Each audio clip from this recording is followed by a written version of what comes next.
What up aking mga solid subscribers? So what up mga 18 no? So ito ang papanoorin natin itong sa ano to sa Watsons tong pinerform tong ano no. Kumbaga ito yung sound check nila or parang mga sound check nila no. So mamaya pa yata ito ma-release I think no. Nakita ko lang kasi siya no. Hindi ko lang alam kung mapanood ko na yung mismong performance mamaya is kasi may lakad tayo, meron tayong pupuntahan no. And ayun. And sana ma-release niya before yun no, bago ko makaalis na. Pero kung wala man ito muna and baka tomorrow ko na panoorin yung ano no. So ayoko nang patagalin pa. So without further ado 18, let's watch this. Let's go.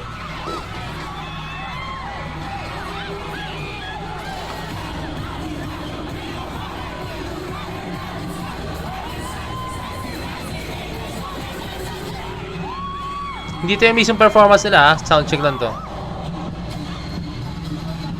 Live Crimson Trip.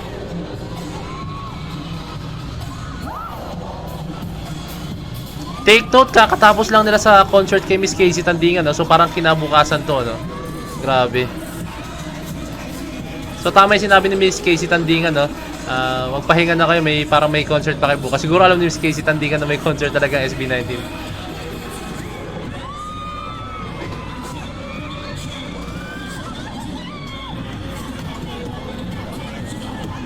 Parang hina ng audio ah. Hindi ko alam kung sa akin lang or baka sa mismong owner ng video. Nahihina ako sa audio. Ang kasambok ni Stelo, binagsak niya. Ano mas gusto nyo? Yung ganyang buhok ni Stel o yung brush up siya na ano, neat tingnan, na clean tingnan?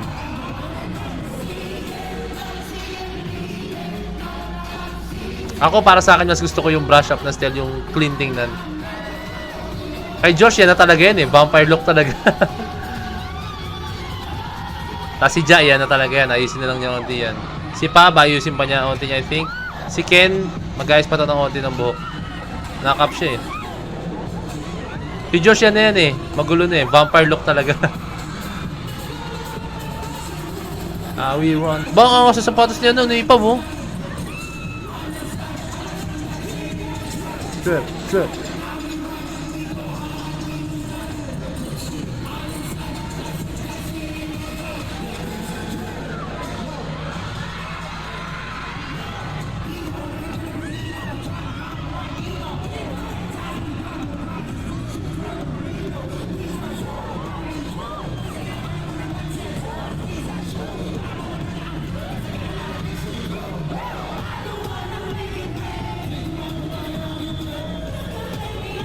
Ay, may nagbigay kay Ken, no? Ay, kay Jack pala. Kala ko si Ken. Hey, bumili si Stel. Mahina yung audio. Hindi ko alam kung bakit.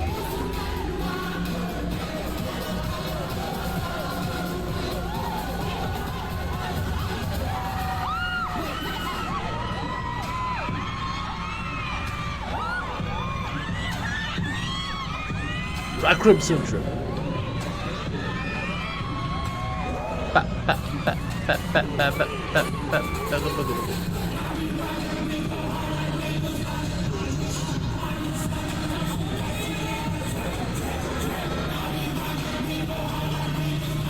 Tama si Joe, bit pa rin niya yung binigay sa kanya ng fan.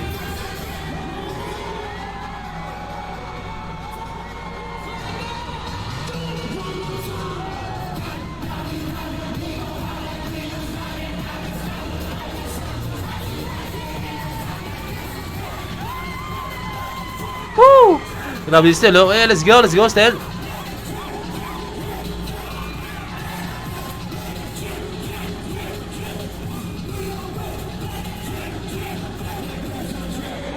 Let's go. So, ito, makita yung audience, oh. May videohan ni Miss Myla TV. Shoutout pala kay Miss Myla TV, kanya tong video na to. Saan ito pinerform? Ayan na. So, tingnan pa tayo. Wait lang. So yun, ulitin ko lang kay Miss Myla TV itong video na to, no? So credit sa kanya itong video na pinapanood natin. May kita naman dito yan, no? Yan, hindi ko na kailangan i-edit kasi kanya talaga yan. Sa kanya talaga yan. Medyo mahina talaga yung audio.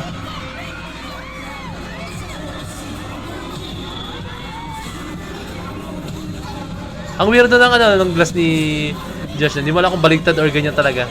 Pero ganyan talaga yan as in. Sadyang fashionista lang talaga si Josh.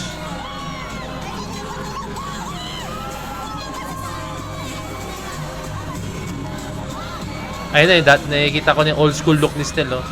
Yung kulot talaga siya. Take note guys ha, si Stel talaga way back before college days namin, kulot talaga yung buhok niya as in. Sobrang kulot talaga. Sobrang naalagaan lang talaga yung buhok niya ngayon.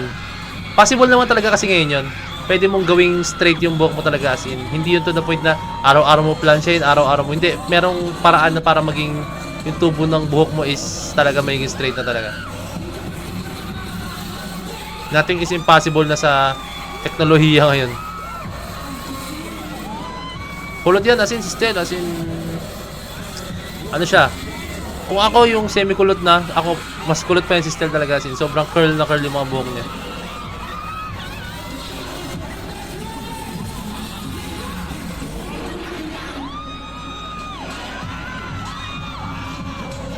Hey.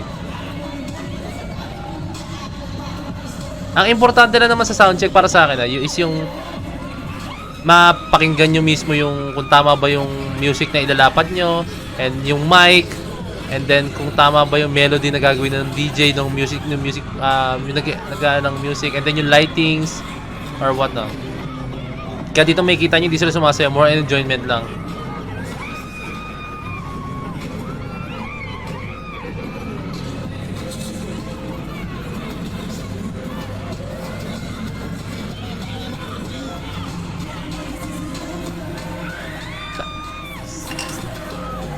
Alam mo nga dyan,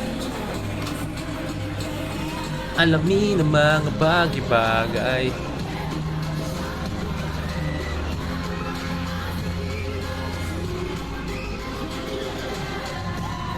Gento, Tino, ano kaya mo?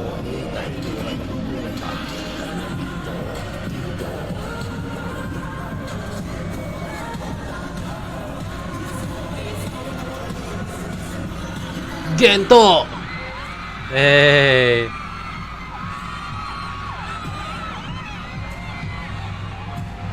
Woo!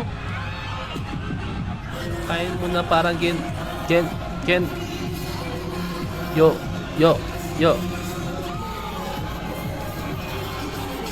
Gento. Let's go!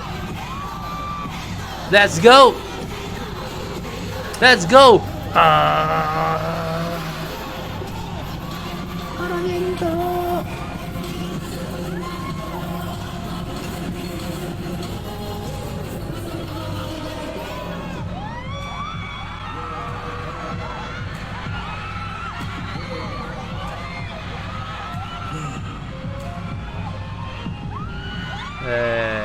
So ayun na siya, no? Ito na yung mga na-upload ni Miss Myla TV, no?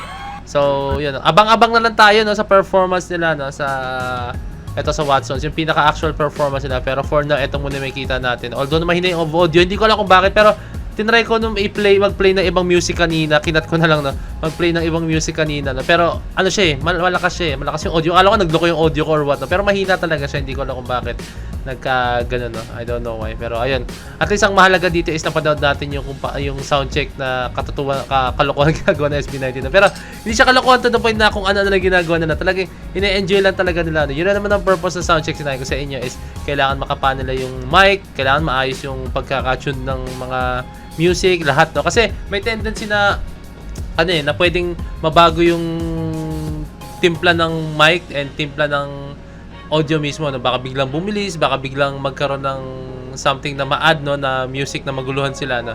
So ayun, kung ano yung pinlay nila rin sa soundcheck, dapat yun na talaga ang kanilang ipe-perform sa performance nila mismo, no? So tulad sa pagkasayaw, share ko lang sa inyo.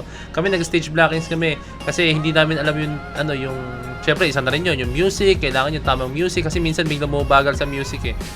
Sa DJ mismo, no, sa nagpa-play ng music, no. And then yung blocking, kung yung stage ba is kung baka madulas or syempre baka may mga uka-ukado na hindi namin alam, and kung paano ba yung spacing ng stage, no.